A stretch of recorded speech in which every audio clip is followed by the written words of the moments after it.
encouraging your friends. So, come on, Lord, hallelujah. Any more testimonies? Testimony. Hallelujah. Come on, Lord.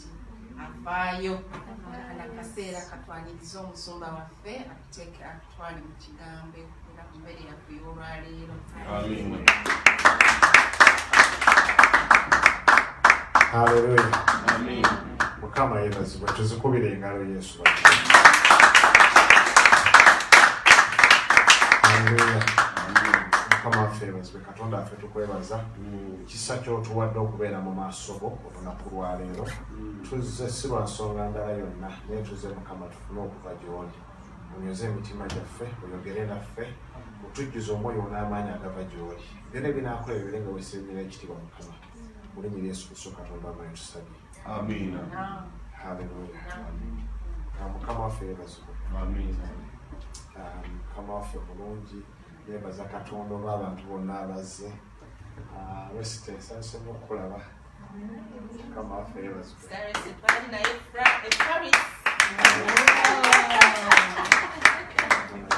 Naye bamukoze naye George avudde Kristo naye tuli naye kusumba nsanyusemu okulaba webala muyimbira mu kituli. Tuli Mukama akwenye omukisa. Mukama waffe yeebazibwe. Musumba alina okukuŋŋaana wiikendi ejja. No weekend. Lugera kubeera Shiloh Temple. Shiloh esemba weekend nga asatu mulumu tujja kubeera naye nga wiiki ejja tujja kubeera Bedford Sonia. Mukama waffe yeebazibwe. Mukama mulungi era afaayo gye tuli nti atuwadde ekisa ate n'atubeezaawo. Si lwamaanyi si lwa buyinza. Mukyala Mugisha abadde ayogera ku motoka eyo nange nenkirowoozaku nenga nti wano ffene etusalira naye neebaza Katonda kubanga era twabadde muntu ogamba omukyala alosita abadde agamba nti adooziize ngaali ku steering endowooza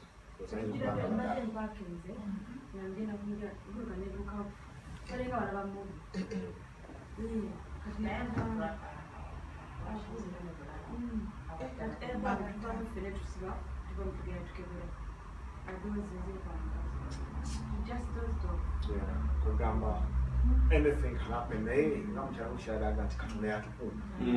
Bayibuli ega nti Mukama bw'atakuuma kibuga kubanga awo abantu bwe bayimirira okusala wandibaloga nti wali safe.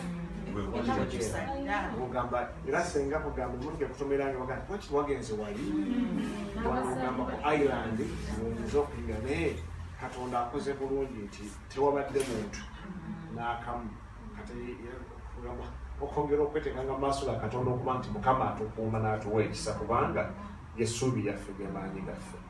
Mukama waffe yeebazibwe. Tugendeko mangu nyanayumiriza ku Musumba Kawuma naye twali twetekitingirako tekisingi twayogedde naye mmanyi ng'ali bulungi. Mukyala Kawuma yagenzeko ku holiday taliiwo yagenze ne family naye omwoyo omutukuvu waali kituufu naffe weetuli Mukama atuwadde ekisa.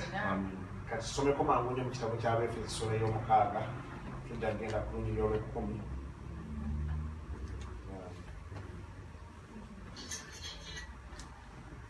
Hallelujah.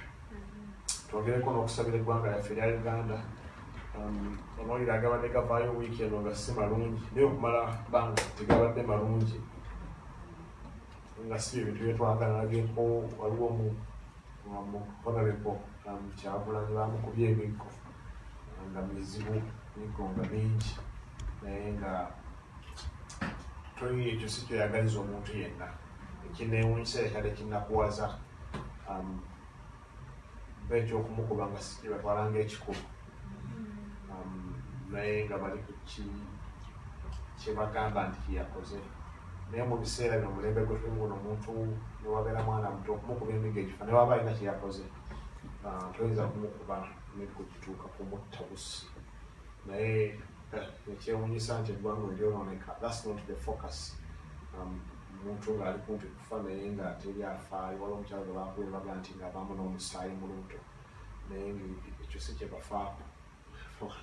Kugamba olwo Katonda ekisa kyakusaako ne walaba mwana nga girite musazi obuuka wena nootya naye n'abalambuzi sikye batya katusabire eggwanga lyaffe etuba tulisabye tusabira mukulembeze kale eggwanga lyonna kubanga gamba sitaani erina kyakoze ebiringanga erivunze kitaba tebafaayo ku bulamu bw'abantu naye nga katonda waffe ate yafaayo ebyobulamu bw'abantu mukama waffe yeebazibwe anti bakulisansa okukulaba essuula ya 6 ekyenkomerero mubenga n'amaanyi omukama waffe ne mu buyinza obw'amaanyi ge mwambalenga ebyokulwanyisa byonna ebya katonda mulyoke muyinzenga okuyimirira eri enkwe za Sataani kubanga tetumeggana na musaayi na mubiri wabula n'ab'amasaza n'ab'obuyinza n'abafuga ensi ab'omu kizikiza kino n'emyoyo egy'obubi mu bifo ebya waggulu kale mutwalenga ebyokulwanyisa byonna ebya katonda mulyoke muyinzenga okuguma ku lunaku olubi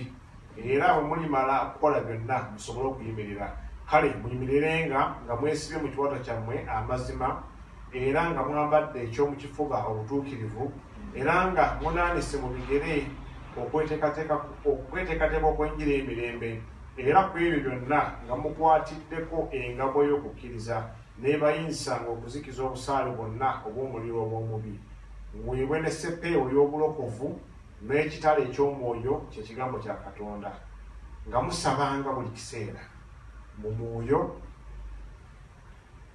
n'okusaba okwegayiriranga kwonna mu kunyiikiranga kwonna n'okwegayiriranga abatukuvu bonna mukama waffe yeebazibwe njagala lwero twogere ku kigambo ky'okwambala nga tugenda okulwana Pawulo omutukuvu yawandiika ebigambo bino ffenna Pawulo tumumanyi Pawulo yali omu ku bayigirizwa yali omu ku batume mu Bayibuli Pawulo wanjawuloko ku bayigirizwa b'abatume abaali na Yesu Kristo nti ye teyali wamu ne Yesu yali wa luvanyumako Pawulo namwogerako ne mbagamba nti yali awakanya nnyo enjiri y'obwakabaka yali mufalisaayo wawunga waddala nga muyudaaya era nga takkiriza bintu birala byonna bitakwatagana na njiri bye yabuulirwa okuva mu buto bwe era bano abaabuliranga Yesu ng'agamba nti bakawuti neyeewaayo ebya kawuti ebitandise kati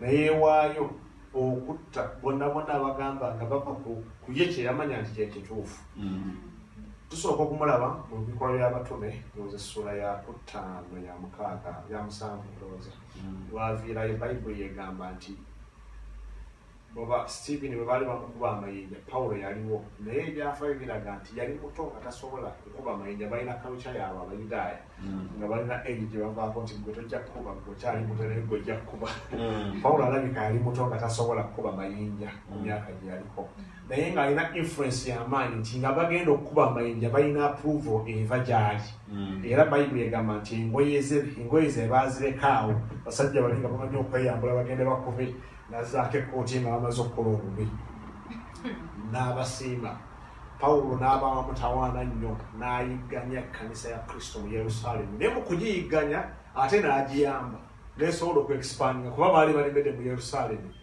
naye n'abayigganya ne bagenda ne babuulira ekyo kyokolaba nti omuntu akuyigganya olumu Bayibuli Abaganda bagamba nti akugoba yakuwa ekyokukola olumu akuyigganya tekibeera kibi ayinza okuyigganya n'akutuusa mu destiny yo Katonda alina engeri gy'akolamu ebintu baali balembedde mu Yerusaalemu naye okuyita mu Pawulo Mukama yayugumya ekkanisa n'egenda Abafiripi ne bagenda e Samaliya ne bagenda nga babuulira enjiri kati olumu ng'abaana ba Katonda tuleme kutya nnyo kuyigganyizibwa kubanga mu kuyigganyizibwa oyinza okujjamu ekirungi Mukama waffe yeebazibwe akuyigga olumu akugoba yakuwa amagezi oyinza okufuna amagezi Abaganda baga nti akutwala ekiro omusiima bukedde Mukama waffe yeebazibwe kakati Pawulo akwata amabaluwa asaba ebbaluwa agende nga olwamaze okuyugumya Yerusaalemi bagamba nti n'akwata amabaluwa n'agenda e Damasiko aga nti ate naye mpuliddeyo abalala mpuliddeyo sekisi endala kangende nabo mbajjeyo Bayibuli eraga nti mu lugendo ng'agenda e Damascus asisinkana Yesu yali mu gurupu y'abantu Yesu n'ayogera kibyanso kyamyanso Yesu n'ayogera Pawulo n'ava ku mbalaasi oba nsolo gye yaliko n'agwa wansi eddoboozi naliga nti Pawulo njigganyiza ki abaali naye tebaawulira ddoboozi naye baalaba ekimyanso kyobola nti Katonda nga n'ayogera gy'oli teyeetaaga olw'omwayinza okujja nga tutudde wano n'ayogera naawe nga gwe kawekako kujja okuwulira ekigambo ekyo kyobalaba nti ekigambo kya Katonda nze nakijja mu gurupu n'ekisigaza kinnoomu. Bayinza okuwulira enjiri wano nga bagibuulidde buli omu n'awulira bulala, naye nze nempulira ekigambo nga kyesumulula. Tuyinza okuvaho nga tugera oli n'agendaga nti owulira omusajja bwe yatuvudde, naye ng'ate gwawulidde kusumululwa. Kyoga nti Katonda bw'ajja gy'oli teweetaaga gurupu nnene nnyo okumanya Katonda bw'ali. Tuyinza okuba nga tutudde kaakano nga tuli wano, nze nenfuna ekigambo ekisumulula gwe noddayo ng'osibiddwa kubanga tewawulira tukinize mu mwoyo. Bano baalaba ekitangaala, Pawulo n'awulira eddoboozi. Naye bw'awulira eddoboozi n'amaaso ne gaziba, ekyo kyempita nze esisinkano, having an encounter with God. Kizibu nnyo okubeera mu bulokole nga tofunanga encounter na Katonda. N'obeera ng'oweereza Katonda nga tofunanga nsisinkano, ate ensisinkano ebeera ya ggwe wekka wekka. Having an encounter. Buli musajja wa Katonda mukyalo Katonda mu Bayibuli gwe ndabako yafunako ensisinkano ne Katonda n'asobola okuba nga alina gy'alaga. Ndaba Eriya ng'amaze okuweereza ase n'omuliro naye nga tafunanga nsisinkano na Katonda. Bwe yafuna ensisinkano ne Katonda yakyusibwa kuba yamanyi nti yekayeka asigaddewo. Mukama n'amuga nti alinayo akasanvu. Bw'oba nga tofunangako nsisinkano na Katonda gw'olowooza nti gwe kyokole ye gwe wekkaaliwo. Abalala bonna bakyamu, naye bw'omala okufuna Pawulo nga tanafuna nsisinkano na Katonda ng'amanyi nti ye mutuufu asingayo. Bayibuli egamba naye bwe yamala okufuna encounter yagwa wansi kubanga Mukama yamubuuza nti onziganiza ki? Waliwo olumu yagenda mu maaso n'aga nti oyinza okusamba ku muwunda. Okitegeera omuwunda ogumanyi, omuwunda is like kibanga kintu nga kiriko amaggwa. Okitegeera kati Pawulo yali asamba ku muwunda ng'alwanyisa Katonda. N'aziba amaaso ne bamukwata banne bano bamuyoolayolawo ne bamutwala mu kibuga ne baleka eyo ne bagenda. Bayibuli n'etuma Katonda n'agenda tuma omusajja Ananiyasi yamuzigula amaaso ne gavaako ebigagamba n'akyusibwa. Pawulo atandika okubuulira enjiri. Pawulo Bayibuli emulaga abantu babaga nti no nange onkyuse nga bw'akyusa Pawulo okumujja mu ssabo okumufuula Pawulo. Pawulo teyakyusibwa kuva mu Pawulo okutuuka mu teyakyusa linnya kubanga erinnya lye erya Pawulo nayo lyali lirye kubanga agamba so who was also called Paul. Mukama waffe yeebazibwe. Kati okukyusibwa kwa Pawulo tekwali mu linnya naye kwali kukyusibwa kuva munda. Kyensaba Katonda nti naffe ffenna tufune okukyusibwa. Eri okulokoka era okukyusibwa. Abantu abasinga ku ffe twalokoka naye nga tetukyusibwanga. Pawulo yakyusibwa si mu linnya naye yakyusibwa ye munda n'akyusibwa endowooza n'enzikirira n'ekyuka. Mukama waffe yeebazibwe. Era Pawulo abamu mu byafaayo balaga nti teyali mubuulizi wa njiri yakabi nnyo nga tabuulira ne mukyamuka kubanga nga talinganga Sawulo manya nga talinganga Peter ye ng'abuulira 15 ne balokoka omulundi gumu. Naye Pawulo ng'ayinza okubuulira ne mwebaka. Lumu yabuulirako enjiri omusajja ne yeebaka otulo n'ava waggulu n'agwa n'afiirawo. Naye yalina amaanyi ga Katonda mwenye nti yagana n'amugaa nti zukuka vaawo ng'alina amaanyi ag'omwoyo omutukuvu. Omanyi kyekitugulako ennaku zino abantu abasinga babuulira naye nga tebalina mwoyo mu bo ng'ekigambo kyabulidde tekiriko maanyi ga mwoyo omutukuvu gasobola kuzuukiza bafu. Tyagakujja mu kyobaddemu ne gakuteeka mu kyolina okukola ki. Ekyo kankubulire Katonda yakikuwa yekka yekka. Teriyo ssomero wano lyoyinza kusoma muli ya theology ne baga nti wafuna PhD n'ofuna amaanyi ag'omwoyo omutukuvu. Katonda akulonda bulonzi n'akuwa amaanyi ne bw'ofuna diguli ez'olw'omusanvu nga tolina amaanyi ga mwoyo omutukuvu bino byonna bya bwereere. Oyinza okubiwandiika n'obigetaageta n'obyogerera naye nga tolina amaanyi ga mwoyo omutukuvu oba omala biseera. Gamba nti amiina. Katonda yekka yakuwa ekyo tekiriko PhD naye yalonda n'agamba nti Adolfu mulonzi n'agamba nti Maria mulonzi n'amufukako amafuta. Ate kakubulira amafuta ga Katonda nga n'agafuka tegakola nsobi. Bwe bagenda okugafuka ku muntu omukyamu gagaana. Bwe buuza Dawudi ne baganda be gaagaana okukulukuta n'akafuka bw'ati ne gagaana kubanga yali very specific. Katonda ng'afukako amafuta abeera very specific. Ajja wano n'akuwa amafuta gwayinza okuwa amafuta nga ganjawulo okuva kati Maria. N'akuwa amafuta gwe ganjawulo okuva ku bwe gatuuka wali ng'agamba oli agagenze wono getegajja nepetera amulaba muwanvu mwanyina nti si oyo gwe nnowooza oli mugambi naye nnowooza oli. Mukama waffe yeebazibwe. Very specific. Mu bantu bonna bonna baali mu gurupu Katonda yalondawo Pawulo gwe yafuna amafuta. Gamba nti amiina. Kati Pawulo atandika okuwandiika ebigambo atandika okwogera ebigambo simanye twandibadde senga teyali Pawulo kubanga yatunyonyola Bayibuli n'atunyonyola Kristo n'atunyonyola endagaano enkadde n'atunyonyola endagaano empya kati nga tagenzeeko mu theology school naye ng'afunye okubikula kwa Katonda yeeyogerako naga nti lumu natuukako mu ggulu simanyi oba lyakubiri naye ndaba ebintu ebimu sobola na kubyogera ng'ayina gye yalaga yagenda mu ggulu eryokusatu naye ebigambo bye nalaba simanyi ebimu sobola sikkirizibwa na kubinnyonnyola ebyo tebiri mu Bible school ebyo Mwoyo Mutukuvu yabikusomesa nga weebase ku kitanda ky'ongoonda najja n'ayogera naawe Mukama waffe yeebazibwe era kyobona nti Katonda yali mugezi Yesu nga nayogera kati tumuva mu Yerusaalemu paka nga Omwoyo Mutukuvu amaze okukola ki okubanga ng'ategedde yakola enjawulo gamba nti amiina. Pawulo yatugirayo mu kitabo ky'Abefeso n'atubuulira ku organisation y'obwakabaka bwa Setaani n'atugamba nti kambabuulire abooluganda kati awandiika ebitabo bigambo bino eby'Abefeso ng'ali mu Roma bamusibye alaba abaserikale bano Abaruumi engeri gye bambalamu engeri gye balwana n'abagamba nti bannanga abooluganda mbabuulire ffe abaluwa tetulwana mubiri na musaayi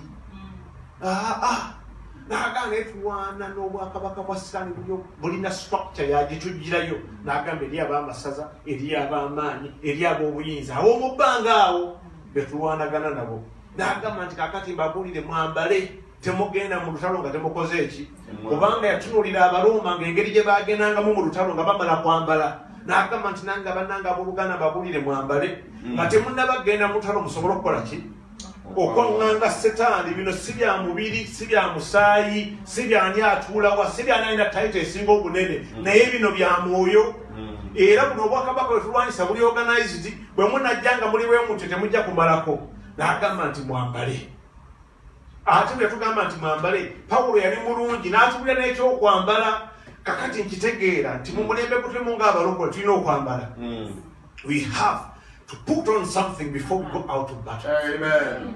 Tetukyayambalanga ba civilian naye agamba nti mwambale lulina bagulirako katono nnyo ku mitendera egiri ebwobwakabaka nali ngezaako kunyonyola obwakabaka wasani kulwanagana nabo I try to break it down naye eyo tujja kuddayo oluvannyuma naye njagala nnyo twambale tutegeere nti nno bwe tunaabanga tunaba kulwana tulina okwambala nga tugenda mu lutalo tulina okwambala Mukama waffe yeebazibwe Amiina. ate bw'aba agamba nti nno n'ebyokulwanyisa byonna okiraba bwakyogera nti ebyokulwanyisa byonna ebya Katonda katolondamu kimu byonna olutalo lwe lujja nga byonna olina okubeera nabyo ng'obyambadde ng'ebyokulwanyisa byonna obirina nga tojja kugamba nti aliyo nayambaddeko bigere yokka omulaba ayinza okuba nga alizenga kati nga ayagala mutwe Mukama waffe yeebazibwe waliwo ssebo otuka okulwana ng'oli mu lutalo nga ne woba okutta ejjinja olikasuka ne bwe kabeera kasumiro nga ndaakamufuukira mu liiso lwaki baganda bagamba olwana n'ow'amaanyi tomulekera era gyekutuumira Mukama waffe yeebazibwe nga buli kyakulwanyisa kyetaagisa mu linnya erya Yesu kati n'atugamba nti bw'oba otandika weesibe the belt of truth omusipi okukyasookera weesibe omusipi ogw'amazima Mukama waffe yeebazibwe nga tonnaba kusituka sooka weesibe amazima mu kiwato kyo Mukama waffe yeebazibwe kankubulire ebiseera ebisinga saani atukubye bbula n'atusiba n'amazima ga Bayibuli tugavaako era kyobola nti omulabe atukubye nnyo ebiseera bino kati ebiseera bye tulimu nti abantu babuulira byabwe tebakyalina amazima ge beesibye mu biwato era bw'ojja eri ekkanisa omulembe guno gwe tulimu osanga abantu nga tebakyali ku mazima ge beesibye ga Bayibuli naye nga beesibye ku mazima ag'abantu ge babagambye era enjiri omala okuggwa nga bwewedde kaakano n'osanga abantu nga bali bukuukulu ng'oli abagamba ye endowooza ye gy'alina naye nga si mazima ga Bayibuli n'osanga ekkanisa nnamba ng'esibiddwa naye nga si mazima ga Bayibuli naye mazima g'abantu bituufu abantu balina bituufu baagala facts not the truth ate nga bakubulira ekituufu nawe olaba nga kituufu naye kyamaze omusajja abadde ayogera bubi omusajja abadde atuvuma n'engeri gye yambaddemu nze sigitegeera omusumba ayambala bwatu nga kituufu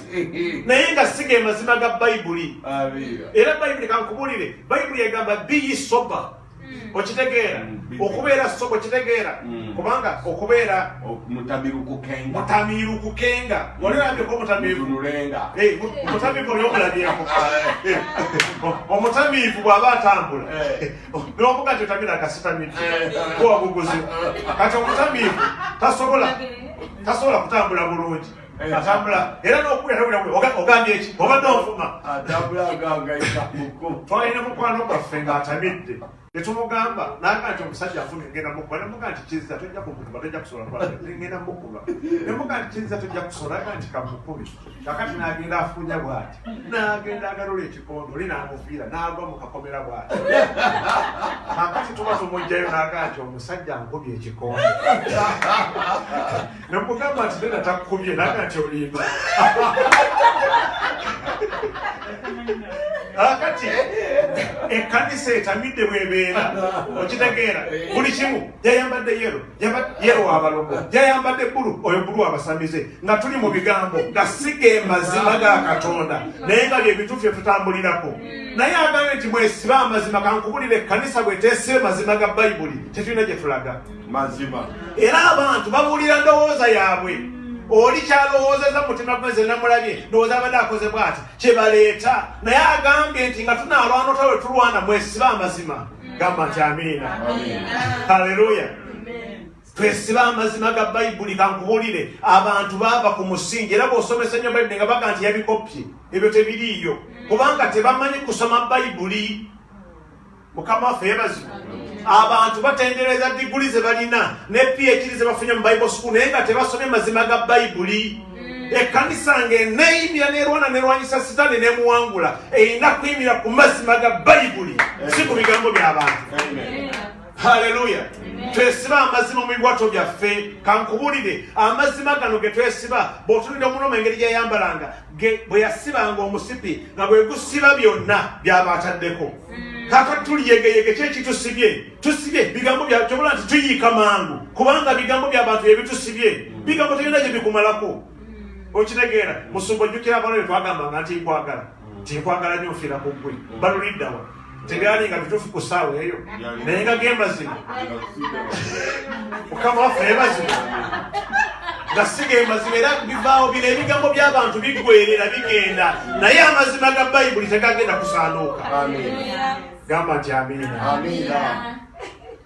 haleluya haleluya tetulina time kubimalayo n'agamba nti ne mu kifuba yambala ki obutuukirivu tekako the breastplate of righteousness waliwo omusumba omu yali annyumiza musumba Tomugerwa actually tiyali yaloota nga abafubaze nga bamulumba naye omufuno bwe yatulindanga mu kifuba kye ngadduka okitegeera kubanga mu kifuba kye nga bulimu obutuukirivu kati gwe ekifuba kino kibeeramu obutuukirivu kirabeeramu butuukirivu tosobola kumalako kati obutuukirivu byebirowoozo ebirungi ebyobwa Katonda waliwo enjawulo wakati w'obutuukirivu n'obutukuvu the holiness God is holy because of his actions we become righteous because of our thoughts okama amen kati ebirowoozo byaffe birina kubeera birowoozo bya Katonda kyavudde agamba nti ekigambo kino eky'amateeka tekiivenga mu kamwako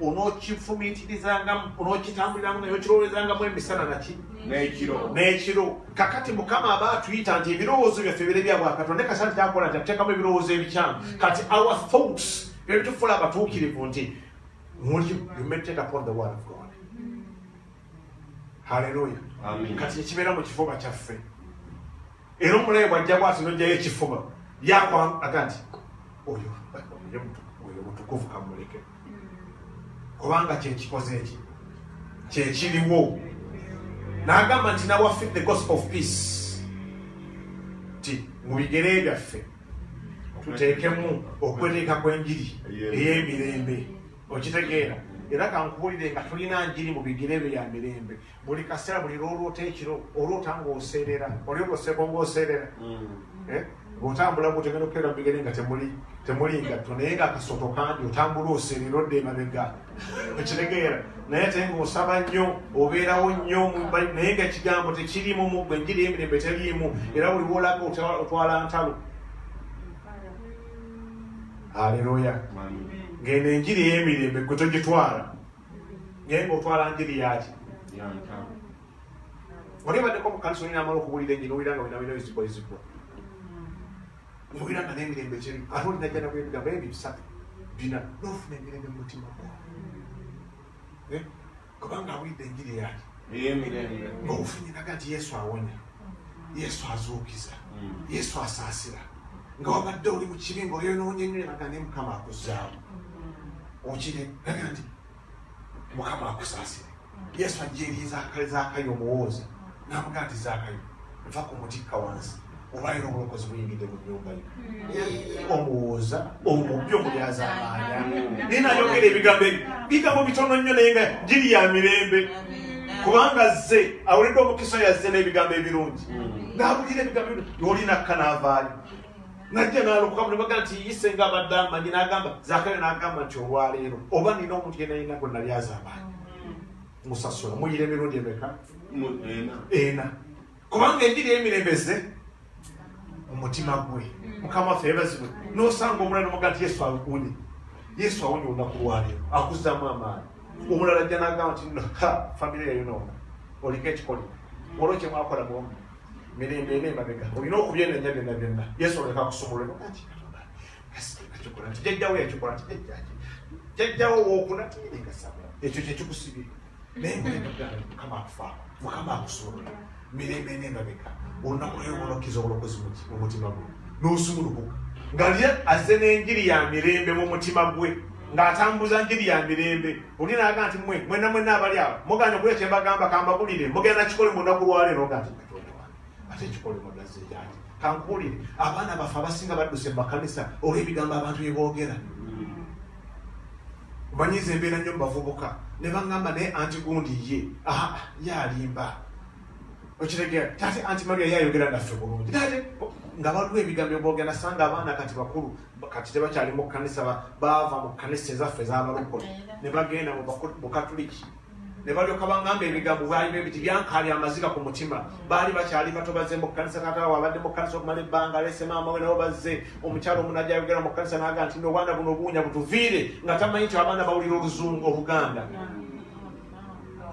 abaana ne baddayo ne bagamba maama waabwe maama waabwe n'agamba naye kakati mu kkanisa kuganga n'ebirala binyimaze omutanga tukolamu kiki nga bano abantu abali mu kkanisa tebalina njiri ya mirembe haleluya ate nga twebuuza twakisaanye atukuba tetwambadde enjiri ya mirembe mu bigere byaffe era abasinga kankubulire awali entalo naffe we tugenda olaba kuba amanya nogenda okasuka ombuza nti okuba simanyi naye kanakasuke edda ennyo nalima kindi awo nga toli awo ku madirisa awo takisi neevaayo nejja eyimirira abantu bavaamu nga balwana kakati bavaamu nga balwana ekyasinga okwosesa bano abavudde mu takisi noza balaje basasudde bakubagana ne dreva abavudde mu takisi bava hipu nebeerawo nabo abana abali ku madirisa nabo ne badduka emisi nabo ne bagenda kuki ku hipu yeri yabalwana naye nga tebamanyi lwaki balwana naye nga bagenze bugenzi kulwana nga kubo tekuli azikiza muliro kakati ffe ng'abalokole Mukama akituteekamu tiwoosanga entalo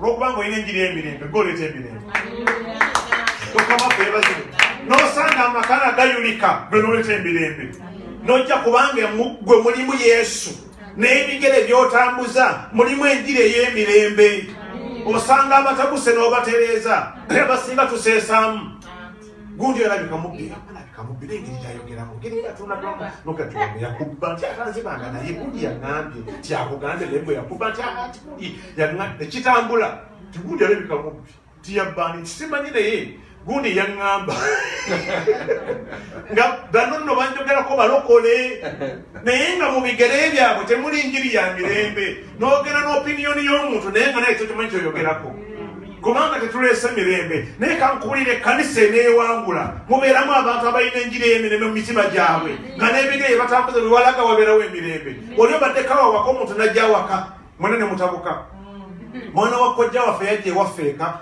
si Katonda tutemagane ffenna abawaka ng'omwana alina engeri gy'aseesaamu yakusalangira musanoga nti babula nagambye bwati noga nti babula kyokka tukuze ffenna mu kaseera ako kakati ate wabanga oli awo ye mulungi nnyo anakutte akasowaani k'emmere gwe mu kisenge gy'oli abadde ne bagenda kulyako mmere naye noga neye doluno andyako emmere n'avaawo n'agenda oluyale munimira abadde alima n'agatya kyebakwogeraku kyebakoleyo ngenda okulaba nga ffena tutabuka naye mama yali mukyala mugezi nnyo n'ategeera nti omwana atandise okutabula abaana n'ayita mwanyina n'amuga nti wange muwala wo omutwala kati wamala okumutwala tutandika okutula tukomperinga notes nga ffe yakugamba kino gwe yakugamba kino nga tiwakyogera naye nga abatabudde mwenna mukama waffe yebazi naye ekkanisa y'omulembe guno efaanana bwetyo abantu mu bigere byabwe temuli njiri ya mirembe enjiri ya ntalo era oli ayimira ku kituti nga enjiri gyabulira ya ntalo abavuma temuwa kimu kya kkumi kambabulire mugenda nakikolimo mujja kufa mmwe noga katonda wange nga ndabi najjidde ki okitegeera kubanga njiri yaki si ya mirembe naye yesu yajja tube n'emirembe emitima gyaffe bayibuli emwogerako mu Zaburi y'omusanaga nti ye musumba wange seetaagenga kyangalamiza ku mabbali ag'omuddo omuto antwala ku mabbali ag'amazzi amateefu akomyawo emmeeme yange oyo ye yesu haleluya nti bwe najja mu kkanisa nja kuddayo nga nina emirembe ate sebo mulw'emirembe eka mulw'emirembe ku mirimu ne mu kkanisa ne mu balokole yesu ye katonda atuwa emirembe era mu bigere byaffe ng'abalokole mulokole yambala enjiri ey'obulo y'emirembe tambula ng'oyogera mirembe mu bantu si ntalo gwe sebo gwolaga gwolaba ebizibu gwolaba ababbi gwolaba abatemu gwolaba abenzi gwe mukama takulagayo ku kirungi mu balokole gamba nti amiina oyo gundi agenda kufa oyo nno mubbi oyo nno mutemu bannange abalungi bo baalaga wa jjajjange yabuuzanga naga nti bo abantu bo baalaga wa gamba nti amiina galaba babibeere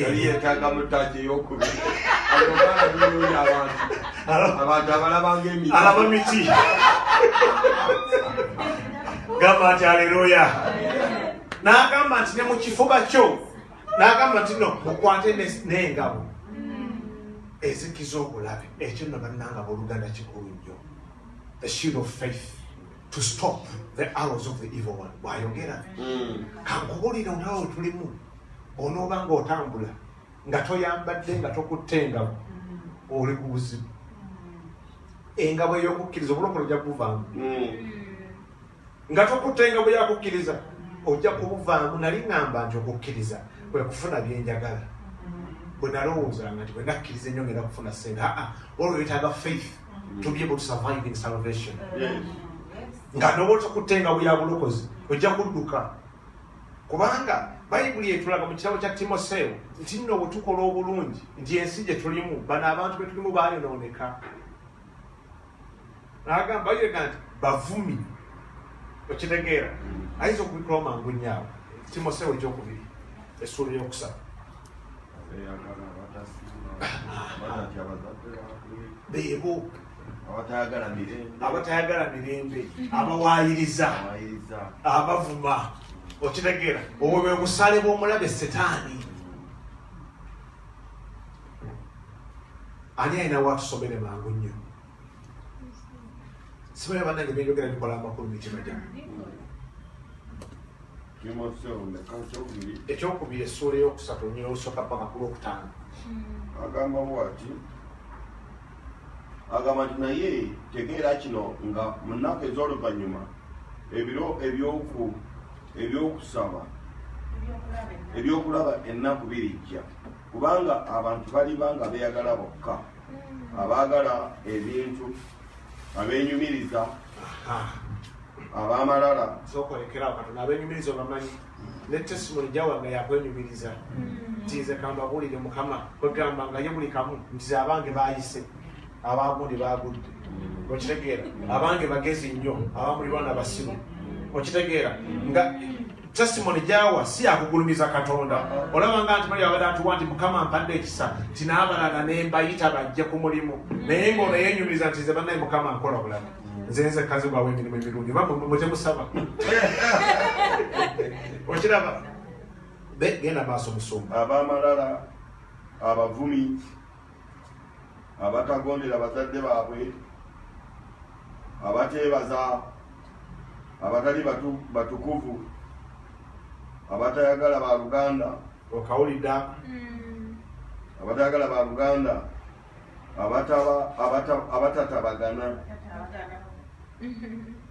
abatatabagana abawaayiriza abategendereza abakambwe abatagala bulungi abenkwe okawulidde abakakanyavu abeegulumiza nebolekerawo musumba kati buno bwe bulabe sitaani bwatukuba naye wano waliwo eryakakonkuludize musumba abaagala essanyu okusinga Katonda nga balina ekifaananyi ekyokutya Katonda naye nga beegaana amaanyi gaako okitegeera ekkanisa bwetyo ya religion n'amakanisa ge tulimu ag'omulembe guno nti buli muntu avaayo ng'aliko amaanyi ga Katonda n'ekisa kya Katonda bagaana amaanyi ge bagamba nti oyo si wa Katonda wakawuti kubanga alina ekisa Mukama kyamuwadde era abantu abasinga buli lwovaayo operating into the divine grace of God they say that you're a coward because they deny the power of God bagaana amaanyi ga Katonda baagala bajje batuleko wano naye buli Katonda lwavaayo naga nti atambuziza omulema kyo amaanyi agajja mu nnyanja ekifaananyi kya Katonda bakirina naye nga beegaana amaanyi ge kati wano bayibuli etugambye ti nno bano yensi gye tulimu era abantu batambula bwe bati babeera tebanaba kulokoka kati fe atugee tukwate engabo kubanga kankule abantu bano bakujja mu kkanisa olw'obusaale bwabwe bw'obatambuliramu ne bakuvuma okola omuntu obulungi n'aga nti oyo wali waddeko omuntu sente n'omuwa n'aga nti n'omuweereza kati gafa wali eno n'omuweereza pawundi 2 ya Uganda n'aga nti wampeeredde 2 ateeka okubanga alina mutwalo kale singa agweziza ebiri n'ampeereza 2 byokka ne bannanga abantu bano bazibu oba bagende muli abantu nga tebasiima naye kati gwe bw'okiwulira kasaale kayinza okukuba mutima n'oga nti bannaye singenda kudda kuyamba muntu okimanyi ekyo bw'otaba na faith kubanga kasaale kanalina okukwata engabo nti bw'anaagenda okukaleeta ng'okutta engabo ekeekone kuli gweyongera okuyamba abantu kubanga oyinza okuvaawo nga weetamiddwa n'oyamba omuntu n'akuvuma oli oyambyeko omwana n'omujja nga si mwana wo n'omuweerera n'amala n'abeera niwobeera mwana wo n'omutuusa gy'omutuusa nakumalaga naye weepankira kwaniggwe kati lwaki ompa amateeka gwekitange walina okukikola wandireseeyo kale naye nga tomaze okukola ki n'ogamba sigenda kudda kuyamba muntu mulala naye ngekyo kyokoza ate si ekyobwa Katonda kati kyokola nti olina okubeera n'engabo shield of faith nti bagenda okuleeta obusaale buno bukuwona kuki kukukkiriza kukulema okukka oga nti oyo Mukama musonyi okubanga tamanyi kyakola n'osigala ng'okyayamba balala abantu bano bagenda n'obusaale buyinza okujja mu bulokole oba wakamala ono najja n'obukambwe oba wakamala ono omuvumi najja musumba oyinza okuva ku kituutu olunaku lwayo ne bakuvuma naye ng'ate wasiibye osaba wasoze osaba osobole okuwulira ekigambo kya Katonda ne bakuvuma ne baga nti oweepanka oli w'amalala oyinza obbivaamu naye bino sitaani byategeka okutukuba obusaale kati olina okubeera n'engabo ezikize buli kasaale kamulabe setaani kaleeta n'osigala nga gweokyayimirire kubanga gaye musigale nga muyimire musobole okulwana temulwana na mubiri na musaayi naye bino bye bibeerawo bano be bantu sitaani baakutteko bayambaza amaanyi ag'ekizikiza ne baleeta buli kasaale konna konna kyokkola nti Pawulo nze mwagala nnyo kubanga aliko omwoyo gwa Katonda n'atubulira tikwata engabo y'okukkiriza buli woolaga obeere nako gwe banaakuvuma oteekeyo ki engabo ayinza okuvuma naga nti musumba kadi wepakabanga oli musirusiru nyo tolina n'amagezi senga Mukama akuyambe n'ofuna ku wisdom n'oddayo nga wenna oweddemu amaanyi n'oga nti siina wisdom n'obivaako naye obeera ne faith yo oga nti Mukama ekyo kidirira ensenyi enkalu Mukama akusaasa era akusonye kubanga tomanyi n'osigala ng'oga nti Mukama n'oyo musaasi kubanga yogedde mu butamanya wayitawo ebbanga najja alaga nti musumba kajja onsonyiwa nayogeza busungu n'omugamba nti namanya naye tikina kikyankola kubanga nalina okukkiriza. Mukama waffe yeebazibwe. Naye weesanga ng'osibiddwa naawe olwokubanga tokutte kukkiriza kuno, ensi kankubulire bweti bweri. Buli lwokolera omuntu ekirungi tosubira kyagenda kukugira ki. Ng'olina kumanya nti nkikoze naye Katonda y'empeera yange. Buli lw'oyagala abantu manya nti tebagenda kuddiza kirungi kyonna, naye manya nti Katonda y'empeera yange. Nze omusajja Ezra mwagala nnyo, bw'awandiika ebigambo by'awandiika n'amala okukola by'akoze n'atereeza ekibuga kye yadde ng'amaze okujja, amala n'awandiika n'aga nti Mukama bino bimpandiikire mu kitabo ky'okujjukira. Ti oli nzijjukira, okitegeera? Teyakibanja bantu bano n'aga nti Mukama, yoyo omusajja alina okukkiriza nti Mukama biteeke mu kitabo ekyo, eyandikiza n'okunjukira teri ekitabo eky'okujjukira. Oli nzijjukira, kati nange olwenkola wano ekirungi nga nti Mukama kigendere ku likodi yange. Ekitabo kyange kiri eky'okujjukira. Olwo lwe mujjukire muga nti mujjukire, jjukira mukwano gwange omwana oli yali tasoma, mujjukire Mukama wange. Kubanga naawe kati likodi yaffe wano engabo yeesigale ng'ekola ki? Bajja kutuvuma. Bakuvuma n'owulira nga ne bwe yazivuddeko. Bakambwe nnyo bazibu, bajja kubeera bakambwe nga kubanga tebalina mwoyo wa Katonda. Bajja kuwaayiriza kubanga kankubulire bawaayiriza. Yesu bamuwaayiriza. Nibaga nti atongerako kirala oyise kabaka. Omuwulidde se bakambye. Bakuwaayiriza nekyotakoze. Yesu bamuwaayiriza. Yosefu naye bamuwaayiriza. Tabadde ankwata. Mumusibe. Baganda ne bamutunda. Kati yensi yetulimu ate kankubulire si yensi naye y'ekkanisa y'omulembe guno ekuwaayiriza nekyotokoze. Kati tulina okubeera nawe n'okukkiriza nti obuzikiza omusale gwakubulire bikukuba neegombera ne faith ne shield ya faith byekona kuli nebiddayo. Amina.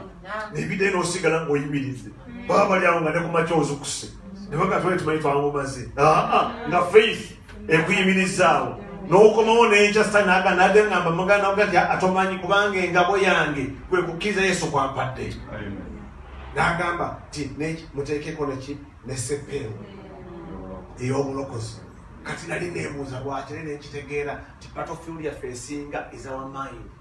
Bw'otateekako seppeewo ya bulokozi omulaba ayagala kutusuula. Era wano kyobalaba nti sitaani anywesa abantu enjaga, sitaani anywesa abantu omwenyi kubanga olwonywa enjaga abaana abasinga tebakimanyi. Whenever you take drugs you widen your mind.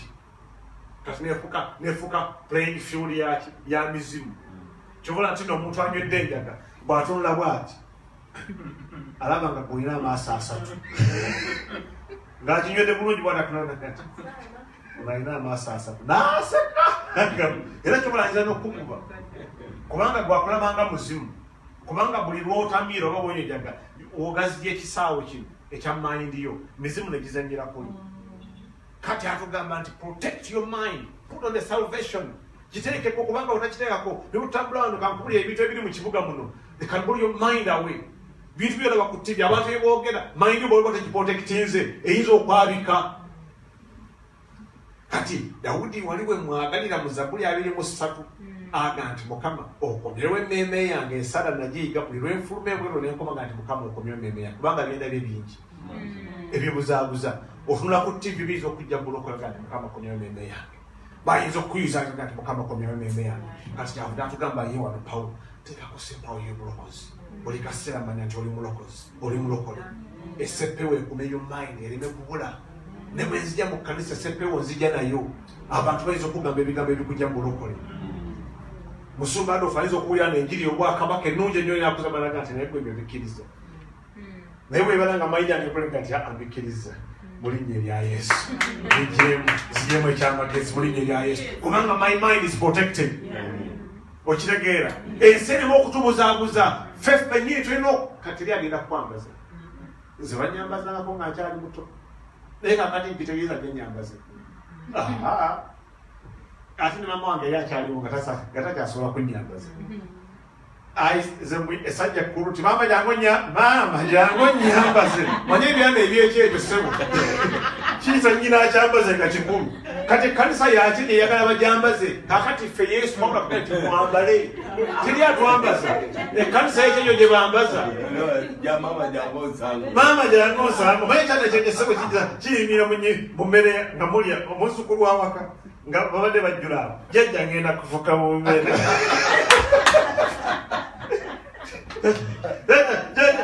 Mwami,